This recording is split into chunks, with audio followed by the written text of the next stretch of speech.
You know what's funny is when all these wokies try to call us grifters for our nonsense and our bullshit. You saw the real Game Awards by Stuttering Craig come out not long ago, and every single little wokie was crying their little woke hearts out that, oh, it's a grift. Why are you making people pay money to vote? But then you see the Gaming Awards, and this was going on Twitter. I'm reading Smash's article because he put it together in a nice little package for me, as opposed to me going all over Twitter and seeing everybody posting about it and having to gather it. I'd rather just shout outs to Smash. So here it is. It's called the Gaming Awards Grift Exposed, how game journalists are cashing in on misleading promotions. Now, this is interesting. This is an annual event designed to celebrate LGBTQ plus representation in gaming. Which, okay, cool. Have your little special day, whatever you want. Keep in mind, these people think the real Game Awards by Stuttering Craig is a grift. But let's look at what this is. This is a real grift. So he goes on to say, on the surface, this might seem like a well-meaning effort to promote inclusivity, but digging deeper into their operations and pricing structures, it becomes way more clear than that this event is nothing more than a cash grab designed to extort ridiculous sums of money from game publishers and companies in exchange for promotional exposure.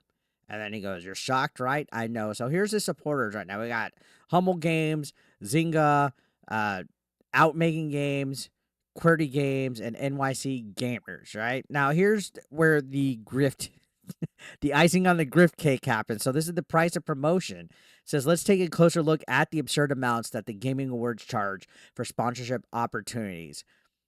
Should we start at the top or the bottom? Should we start at the bottom? Let's do the bottom. So for $35,000, just to be labeled as a supporter, just to be labeled supporter, $35,000 fucking dollars. Yet these people are crying about a $30 annual fee to vote in a Game Awards show for Stuttering Craig, and the only reason why they're crying is because it's a right-wing grift. That's all it is. What about a left-wing grift? $35,000 to be a supporter, just to be a supporter. Now for $50,000, you could be an indie festival sponsor, or you could sponsor a single category or be the day sponsor. $50,000. These are all prices of people's annual salaries, but $30 a month, $30 a year for the real Game Awards by Stuttering Craig is a grift, right? $30 for a year is a grift. That's cheaper than a Netflix membership. But these guys want $50,000 to sponsor indie festival or the single category or the day sponsor. Now $90,000 is to be an event sponsor. $150,000 is to be a presenting partner. Wow, and you want to talk about grifts? You only talk about grifts because it's something that disagrees with your woke echo chamber. All of you little wokies are a whole bunch of fags with how you cry about shit that you really don't give a fuck about because y'all are hypocrites more than anybody. Now, continue on. This says, these prices are astronomical for what amounts to a little more than a vanity spot at a niche award show that few outside the LGBTQ plus community and some game journalists care about. So you could even take a look. This is I guess the graphic made for it. We're talking about how it's a 3-day virtual convention of queer geekery held from February to Sunday. From AAA games to indies, anime to animation, drag to celebrity. There's truly something for everyone. Blah, blah, blah, blah, blah. You know, yeah, okay, whatever. The sponsorship opportunity is a fucking joke. All right? I don't care how you fucking slice it.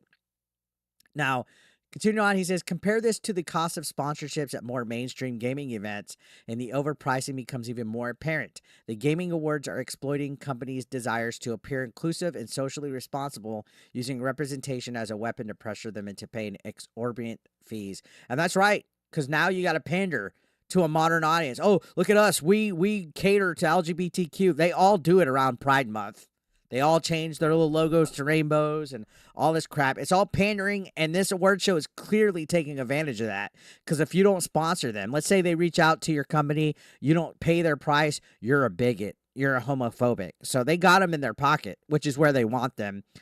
Now, continuing on, it says, this tactic isn't limited to the Gaming Awards alone. Game journalists, especially those affiliated with smaller outlets, have increasingly become some of the most shameless grifters in the industry. A recent promotional email from @GamingMag provides insight into just how deep this rabbit hole goes. See, here's a fucking email that was trending around. I tried to find this on Twitter, and it was blurry as fuck, but we got it right here on Smash's thing. So they're basically saying, you know, all the right things. Like, did you know 1 in 5 of all video gamers in the US identify as LGBTQ?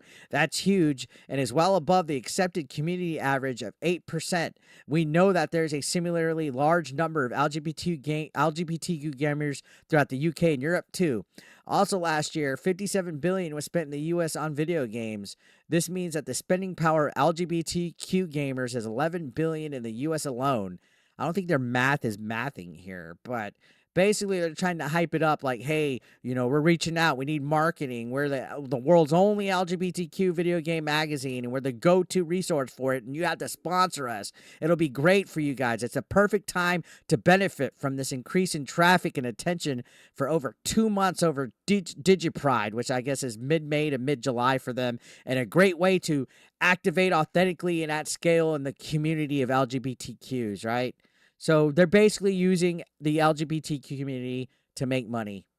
They're basically grifting off of it. They probably seriously don't give a fuck about true pride or activism because, again, all these activists, they're quick to call people like me, Grumps, Hypnotic, Smash, Melanie, all grifters. But at the end of the day, they're the ones grifting off of labels, off of oppression, off of all this bullshit. And this award show is proof of it. How the fuck is Stuttering Craig's Real Game Awards a grift if it's $30 a year for the voting power, and it's closed to fucking Access Media? It's for real gamers that aren't Access Media, not getting real codes. But this is a fucking joke. For $35,000 just to be a supporter? Get out of here. So yeah, he goes on to say, according to their pitch, 7,000 to 8,000 USD, or around 4,000 if you're lucky enough to catch their Pride sale.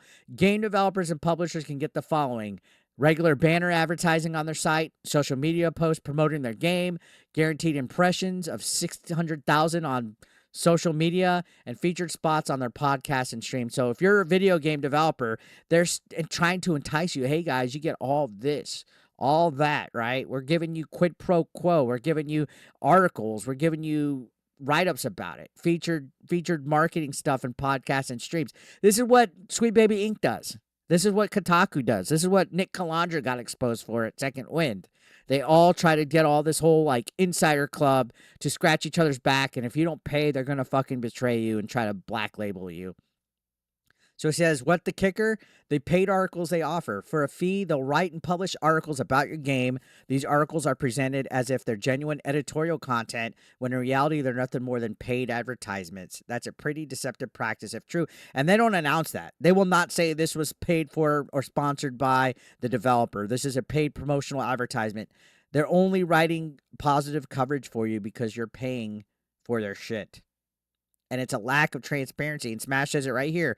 This blatant lack of transparency violates any of the most basic principles of journalistic integrity. There's supposed to be a solid wall between the business side of media companies and the journalists who write the content. But in this case, that wall has been completely destroyed. You're literally paying for articles, social media boosts, and impressions with no indication to the readers that these features are bought and paid for. And that's honestly allegedly what they were saying Second Wind's doing. We've seen Kotaku do it. We've seen IGN. Like all of these woke journalists that are activists are doing this, guys. They're using this grift secretly to get developers to pay them for good write-ups. That's exactly what it is. So this goes on to say, one particularly eyebrow-raising detail from the promotional material is the promise of paid social media boost with guaranteed impressions of 600,000. This is an insane amount of impressions to promise and raises more questions than answers on just how exactly they got to that number.